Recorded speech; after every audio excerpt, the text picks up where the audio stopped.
Welcome to the Deep Dive. This is where you send us sources and, well, we dig into them to pull out the key insights, nice and efficiently. That's the plan. Today we're tackling a pretty complex and definitely sensitive topic, the Kurdish question. Specifically, we're looking at the strategic thinking around disarmament, as it was being discussed back in April 2009. Yeah, we've got two articles from right around that time. Each one gives a different angle, really, from within the Kurdish perspective. And our goal here is, let's be clear, just to understand the arguments being made in these articles from that specific point in time. We're looking at their logic on disarmament. Right. We're not injecting our own views here at all. Not at all, just laying out what the sources say. Okay, the two pieces are one from Mesopotamia News, Kurd Sorunu, PKK Yedeyatalan, Sila Bırakma Mantığı ve Yeni Dönem Stratejisi Üzerine, as April 2009. And the other one is titled The Kurdish Issue, Strategy and Solutions, just dated as 2. So let's dive in. First up, the Mesopotamia News article.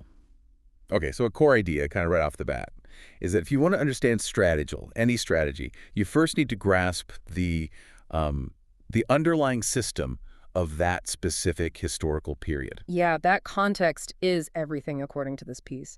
And what's interesting is how they define strategy itself. It's not just actions. Right. They call it a mindset that plans and manages actions in line with national interests.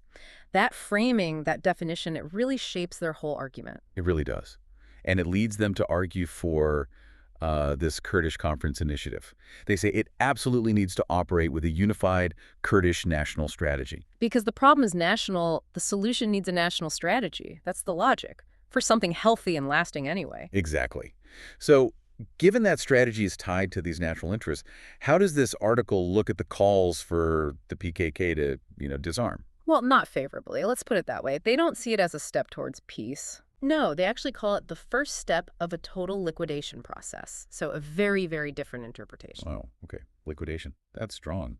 So they're urging people to see the what they call the political and moral impropriety behind this push. Yes, and to develop a counter strategy, and this connects to something else they really emphasize, the strategic importance of armed power, of military strength. Why is that seen as so fundamental in this piece? The argument is basically that you can't understand the foundation of the PKK's political and diplomatic power without understanding the role of their armed strength. So the armed wing is seen as the bedrock. Pretty much. And they imply that you can't really grasp the intentions of those working on building up this political power without looking at it through that lens of armed capability. Okay, but here's a bit of a twist, maybe. Despite emphasizing armed power, the article also presents the PKK, at that moment anyway, as the most pragmatic actor, Yeah, it's an interesting contrast, isn't it? offering the most practical political solutions for their, quote, national and democratic demands. Exactly. It highlights what they see as a hypocrisy. The PKK is facing all this pressure to disarm, yet, according to this article, they're the ones actually putting forward the most workable political paths. And they really push back hard against this whole narrative of the end of armed struggle. Oh, definitely. They see it as a deliberate tactic. A tactic to do what? To essentially tarnish the PKK's advocacy for Kurdish national interests. How? By linking it to these vague, loaded concepts like international terrorism. Okay. So framing them that way undermines the legitimacy of their national goals. That seems to be the argument, and this ties into what they say about democracy and human rights. They point a finger at what they perceive as a contradiction. Which is? Well, that those who champion these values for everyone else seem to make an exception for the PKK and their supporters. Treating them with prejudice is the claim. There's also this very direct line in the article. Every problem inherently contains its solution. Right. If you truly understand the problem, the solution becomes clear. So how did they define the problem here? What's the core issue according to this source? They point squarely at the Turkish state's policies, describing them as destructive and distorting. Socio-political, socio-economic, military, cultural policies towards the Kurdish problem. And they're saying these policies were wrong from the very beginning. Fundamentally flawed, yes. They even claim historical and legal documents back this up, but the policies continue.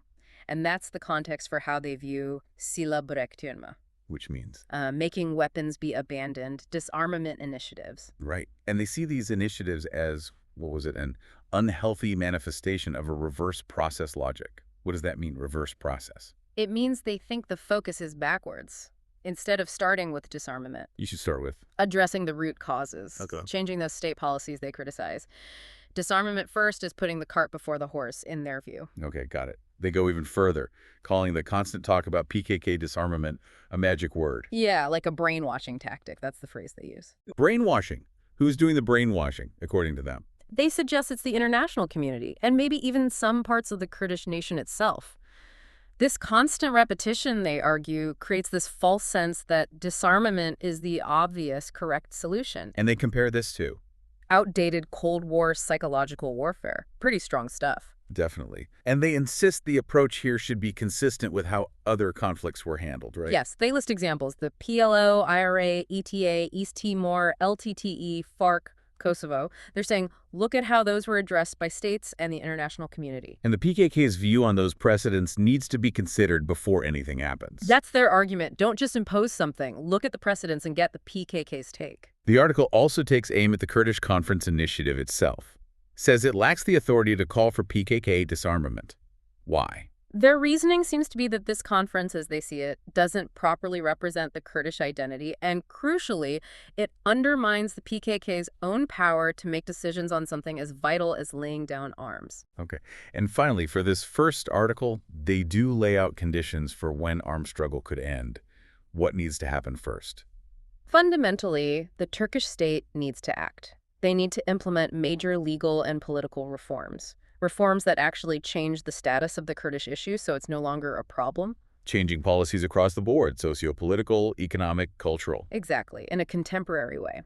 Basically, the state has to prove, through actions, that the time for armed struggle is genuinely over, that it's become unnecessary.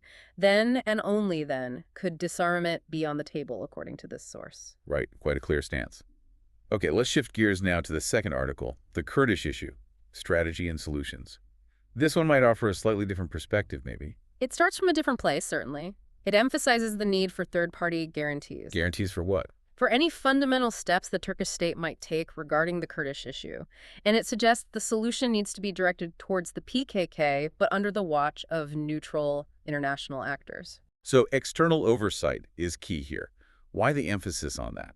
Well, the implication is a deep-seated mistrust. A sense that the Turkish state won't genuinely follow through on commitments without that external pressure and, well, guarantee. Interesting. And this article brings up the Israel-PLO talks in Norway. It does. It draws a parallel, highlighting how the current Palestinian Authority emerged from that kind of diplomatic, negotiated process. What's the point of that comparison, do you think? It seems to suggest a possible blueprint. Maybe secret talks, maybe third-party facilitation, leading to a political settlement and some form of recognized Kurdish political body. A potential pathway. Okay, this then leads into a critique of what the article calls international hypocrisy. Yeah, it points out what it sees as a contradiction, states criticizing Israel's actions. But acting differently on the Kurdish issue. Exactly. Engaging in, quote, political and moral impropriety, even though these same states mediate elsewhere. Northern Ireland, Sri Lanka, East Timor, Tibet, Sudan. So a perceived double standard again. Very much so. A willingness to get involved in some places, but not this one, or maybe even actively opposing it, despite, in their view, similar or stronger reasons to engage.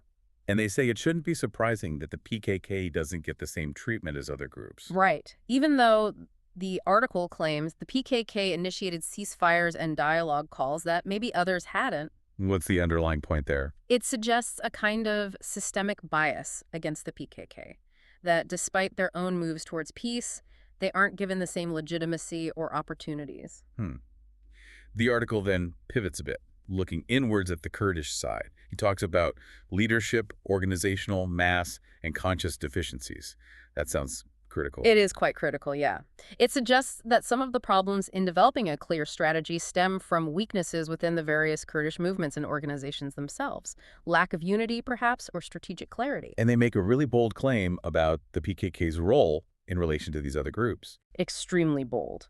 It argues that Kurdish organizations across all parts of Kurdistan, north, south, east, west, don't fully grasp that their own existence, politically and physically, is actually thanks to the PKK. Wow, so any hostility towards the PKK is self-defeating. That's the core argument. The PKK is positioned as the ultimate guarantor of Kurdish political life in the region. Opposing them is opposing your own interests. And this extends even to criticizing South Kurdistan groups calling for PKK disarmament. Yes, they see that call as a sign of a limited understanding of the bigger national strategy picture. Okay, now this article also spends time on the U.S. role.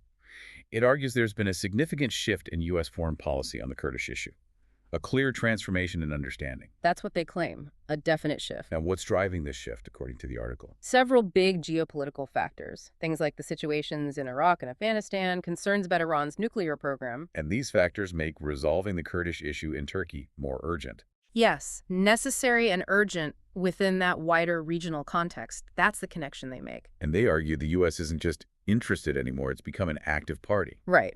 Moving beyond just, say, giving military aid to Turkey to actually getting involved in seeking and pushing for a resolution. Though, interestingly, What's that? they suggest the U.S. is trying hard not to engage directly with the PKK itself. Huh. Why would that be? The article suggests it's maybe to avoid jeopardizing the relationship with Turkey while still trying to engineer a solution. So the strategy isn't direct talks with the PKK, but rather... Restructuring Turkey. Exactly. Reshaping Turkey internally to align it with whatever solution the U.S. has in mind. Which leads to a pretty stark prediction about Turkey's reaction. Yeah, that if Turkey resists this U.S.-backed solution with a kind of tough guy stance, it risks becoming, quote, the most anti-American country, a big geopolitical warning. It is. Now, how does Ergenekon fit into this picture, that shadowy Turkish group? Right.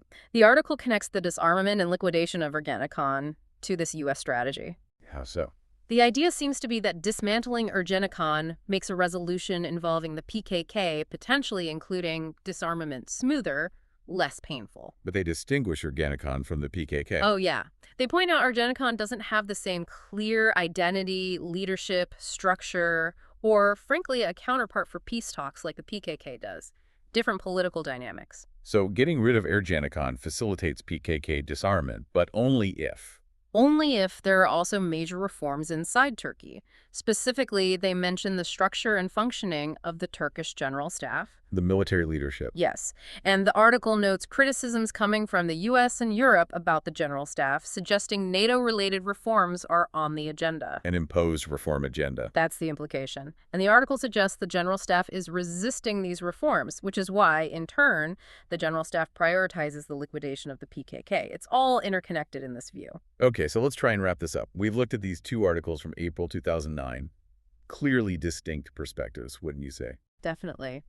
The first one, from Mesopotamia News, is deeply skeptical of disarmament calls, seeing them as a trap, basically. A step towards liquidation, emphasizing the need for Turkish state reforms first, and stressing the strategic value of armed power. Whereas the second article, while still critical of the situation and international actors, points more towards the need for external third-party guarantees. And it hints at this potentially changing U.S. role, this idea of restructuring Turkey, which might create a path for resolution, possibly involving PKK disarmament, but as part of a much bigger package deal. And it's so important, as you said at the start, to remember this is a snapshot, April 2009. The situation on the ground, the geopolitics, so much has shifted since then. Absolutely. Which leaves you, the listener, with something to chew on, I think. There's this real tension, right, between the demands for disarmament on one side and the arguments for holding on to strategic leverage, armed leverage, on the other. And also the differing views on how important external players like the U.S. are versus the absolute necessity of fundamental internal changes within Turkey itself. So the question for you might be, how do these arguments, these perspectives from over a decade ago, resonate today? Do they sound familiar? Yeah. Or totally different? Yeah, and what other factors, maybe things not even mentioned in these 2009 pieces, have come into play since then and really changed the dynamics of the Kurdish issue and conflict resolution more broadly? Lots to think about.